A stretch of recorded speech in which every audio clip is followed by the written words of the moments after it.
नमस्कार, मी एस के पळसवाडीकर. आमचं news channel true I तर्फे आपलं सर्वांचं स्वागत करण्यात येत आहे.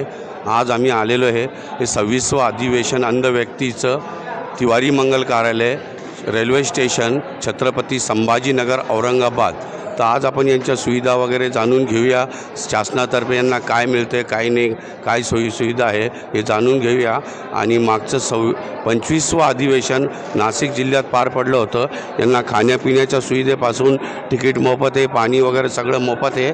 यांच्यातर्फे काय आहे, शासनाने यांच्यातर्फे काय केलेलं आहे आज आपण यांच्याकडून जाणून घेऊया. नाही नाही तो चैन आहे, वरना जिंदगी भर बेचैन आहे. माल्यार्पण करून पूजन करून दीप प्रज्वलन सुद्धा करायचं आहे. अगोदर सत्कार करा.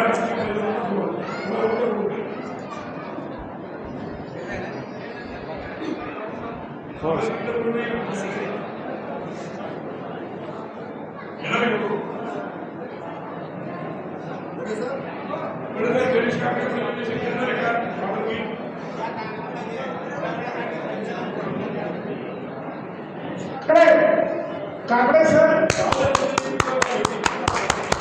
महेश काकडे सर,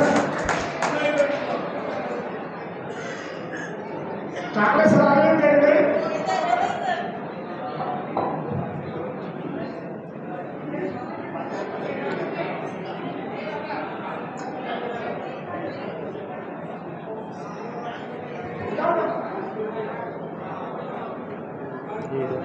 सुस्वागतम. आज आपण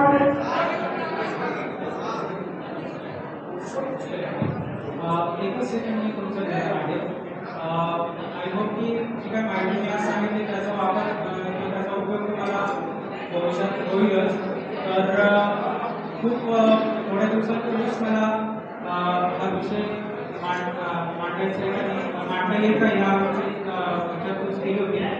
तर मला तुमच्यासमोर माहिती ठेवण्यासाठी आयोजकांनी जी संधी दिली त्याबद्दल मी सर्व आयोजकांचे धन्यवाद मानतो. आणि जाधव सर असेल, भारत सर असेल, लीना मॅडम असेल, त्यांचे आणि सर्व पदाधिकाऱ्यांचे धन्यवाद. ओके, सुस्वागतम. 4 मिनिट. हां सर, प्रथम मी विचारतो तुम्हाला, आपलं नाव काय? मी मानकेश्वर बाबासाहेब बढे. अच्छा, कुठून आलात सर आपण? मी छत्रपती संभाजीनगर विभागीय शाखेचा महासचिव म्हणून काम बघतो. ओके. मराठवाडा शाखेचा. आणि हे अधिवेशन राष्ट्रीय दृष्टी संघाने, राज्याने आपल्या छत्रपती संभाजीनगर शहरामध्ये ठेवलेलं आहे. अच्छा. तर सर, शासनाला काय संदेश देणार तुम्ही तुमच्या सोयीसुविधाबद्दल? या दिव्यांगांसाठी फक्त एक मंत्रालय स्थापन करून किंवा दिव्यांग बांधवांचे जे प्रश्न आहेत ते प्रश्न खऱ्या अर्थाने सोडवले गेले पाहिजेत. त्यामध्ये स्वयंरोजगाराचा असेल, रोजगाराचा असेल किंवा जो अनुशेष आहे तो अनुशेष खऱ्या अर्थाने भरला गेला पाहिजे. ज्यामध्ये डुप्लिकेट अपंगत्व जे आहे त्याला थांबवलं गेलं पाहिजे आणि खऱ्या अपंगांना, अंधांना न्याय दिला गेला पाहिजे. जेणेकरून गरजू लोकांपर्यंत शासनाच्या सुविधा पोहोचतील आणि गरजू लोक त्या रोजगार मिळू शकतील. खऱ्या अर्थाने एक समाजाचं सक्षमीकरण त्यातनं होईल. अच्छा. मला एक सांगा सर, कडू बच्चू साहेब जे आहे, तुम्ही त्यांच्या पाठीशी आहात का? सर, ॲक्च्युली काय आहे, राष्ट्रीय दृष्टी संघ महाराष्ट्र ही एक अंधाद्वारे चालवलेली सेवाभावी संस्था आहे. अच्छा. या संस्थेच्या माध्यमातून आम्ही अंधांच्यासाठी काम करत असतो. बच्चू कडू साहेब हे दिव्यांगांसाठी विशेषतः प्रयत्न करत असतात राजकीय स्तरावरती. आम्ही त्यांना दिव्यांगांचे अनुशेष संदर्भात आम्ही सपोर्ट करतो. फक्त आमची संस्था ही बिगर राजकीय सेवाभावी संस्था आहे. अच्छा, ठीक आहे सर, धन्यवाद आपले. Thank you sir. आपल्याला माहिती चांगलं आपल्याला लवकर भेटतं. मी जास्त त्याला विचारू शकत नाही तर पण तुम्ही चॅट असेल किंवा तुम्ही याचा वापर करून 1 मिनिट सर्व बंधू भगिनींना मी एक विनंती करेन की हा टेक्नॉलॉजीवर जे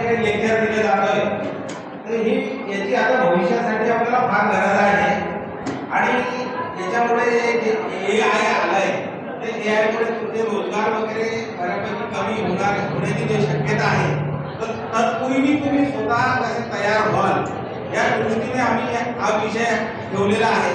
तर माझी आता विनंती आहे की हे शेवटचा आता ते उत्तरार्ध आहे या कार्यक्रमाचा, या विषयाचा, तर हा थोडंसं काळजीपूर्वक ऐका, जेणेकरून तुम्हाला तुमच्यासाठी नव्हे तर तुमच्या मुलाबाळांसाठी समाजासाठी उपयुक्त ठरेल. तर माझी विनंती आहे, प्लीज जरा शांत बसा. धन्यवाद.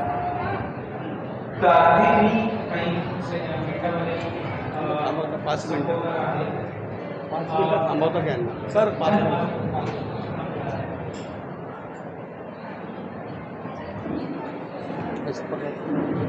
मल्यताबाई का इनकी देतो. सर नमस्कार. नमस्ते मी ट्रू आय चॅनलतर्फे आलेलो आहे. नमस्ते सर. हां सर, आपण प्रथम आपलं नाव काय सर? दत्तात्रय पोपट जाधव. आपण कुठनं आलात? मी नाशिक.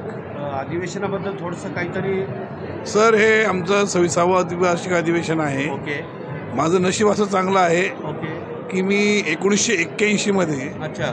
याच संभाजीनगरमध्ये हां. संस्थेचं जे तिसरं अधिवेशन होतं ओके.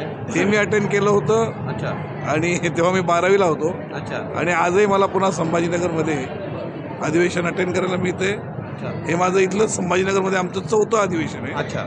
या शेवटचं 48 वर्ष. झालं होतं नाशिक जिल्ह्यामध्ये. हा मागचं नाशिकला झालं. बरं सर, हे जे तुम्ही अधिवेशन वगैरे भरवताय, शासनातर्फे तुम्हाला काही आहे का? नाही नाही नाही. ही अनुदान आमची वगैरे? द्विवार्षिक अधिवेशन म्हणजे आमच्या सामान्य सभासदांनी एकत्र येऊन अच्छा संस्थेच्या कामकाजाचा आढावा घेणे, बॅलन्स शीट पास करणे, अच्छा estimated budget for next year, काही रिझोल्युशन्स पास करून गव्हर्नमेंटला पाठवणे. अच्छा. तर हे अशा प्रकारची प्रक्रिया इथे होती.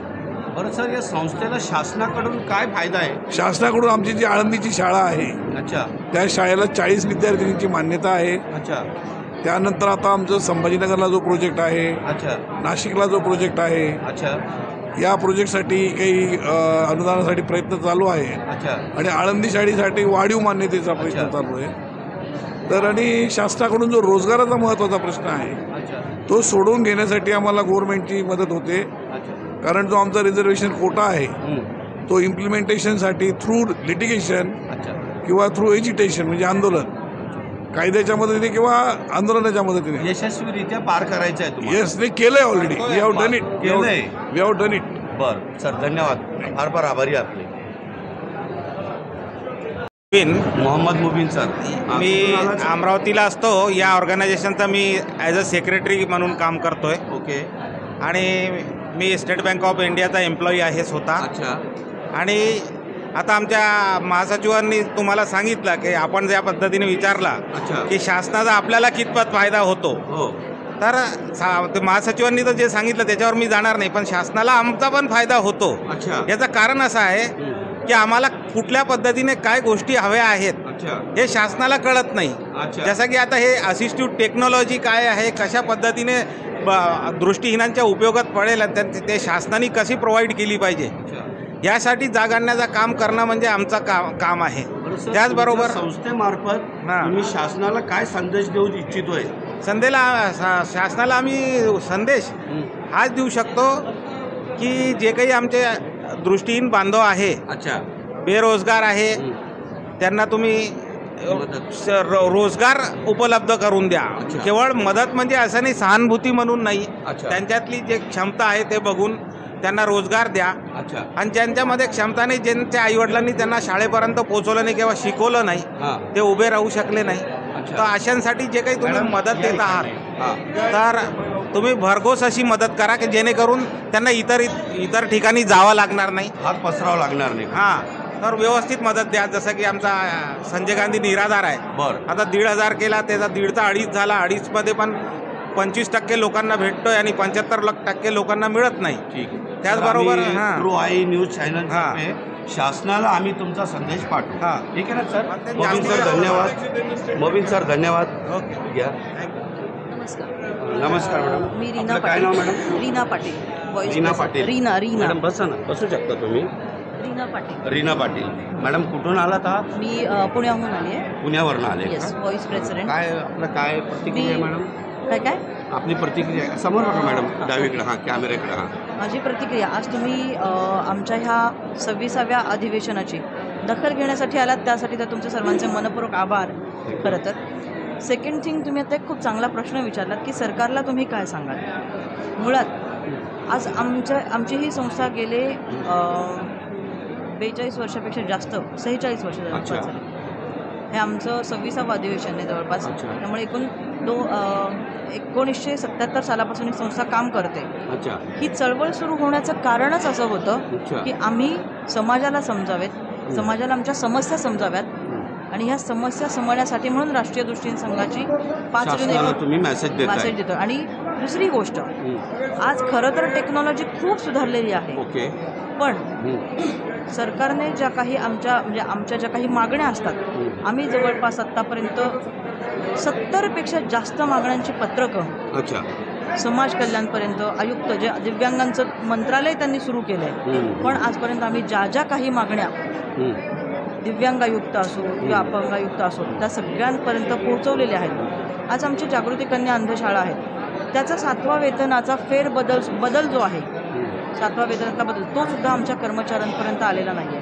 आम्हाला आमच्या ज्या ह्या संस्था आहेत, आता ह्या संभाजीनगरमध्ये आम्ही जवळपास 12 वर्ष झालं आमची महिलांसाठीचं आम्ही प्रशिक्षण केंद्र सुरू केलेलं आहे, 18 वर्षावरील मुलींसाठी. त्याच्यासाठी आम्हाला हे गव्हर्नमेंटची आम्हाला मान्यता मिळावी म्हणून आम्ही त्यांच्याकडे प्रपोजल दिलेलं आहे. अधिवेशन ऑथोराईज झालेलं आहे. हां, अधिवेशन ऑथोराईज झालेलं आहे, सगळं दिलेलं आहे. तरी पण आमच्या मागण्यांसाठी वेळोवेळी आम्हाला सारखे तुम्ही हे प्रस्ताव आणा. जवळपास गेली काही वर्ष आम्ही यासाठी सरकार दरबारी न्याय मागतोय, पण त्या मागण्याच आमच्या सरकारपर्यंत पोहोचत नाही आहेत किंवा पोचल्या तरी त्या पूर्ण होत नाही आहेत. आज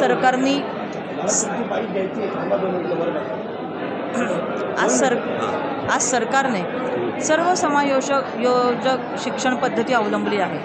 सगळे अपंग लोक ते एका छत्राखाली आणू पाहत आहेत, पण आमची सरकारला विनंती आहे, सगळे अपंग लोक म्हणजे अंध, मूकबधीर, अस्थिव्यंग, विकलांग हे एका शाळेत आल्यानंतर त्यांचा खरंच विकास होऊ शकतो का? बरं मॅडम, मला एक विचारायचं आहे, कडू बच्चू साहेब जे आहे, जे झटत आहे अपंग दिव्यांगांसाठी, अंध व्यक्तीसाठी, ते योग्य आहे ना? ते त्यांच्या परीने खूप सारे प्रयत्न करत आहेत. अच्छा, म्हणजे त्यांचे प्रयत्न खरोखरच स्वागतार्ह, यशस्वी, पण त्याला हवा तेवढा न्याय सरकारकडनं, सरकार दरबारातून मिळत नाही.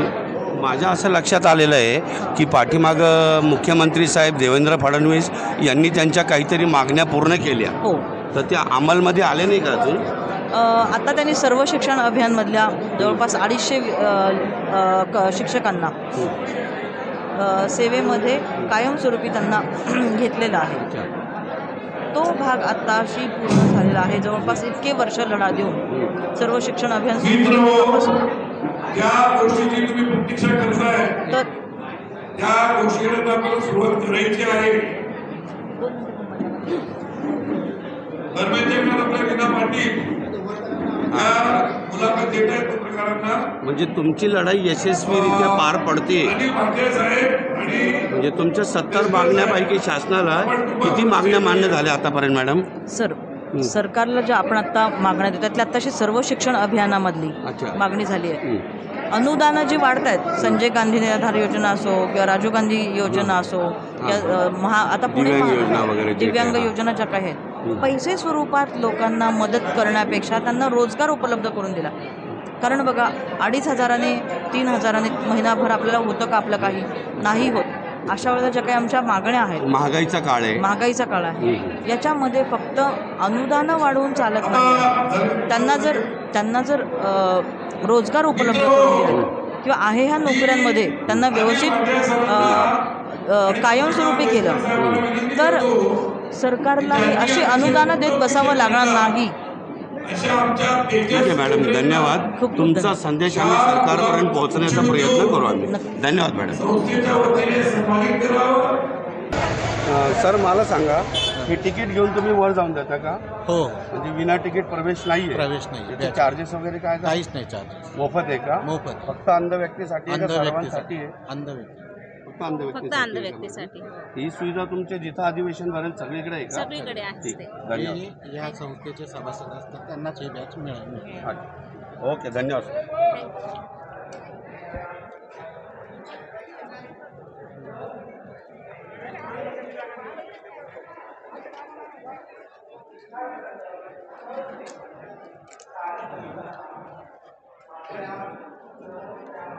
मॅडम, ही कसली नोंदणी चालू आहे काही सांगू शकता का थोडं?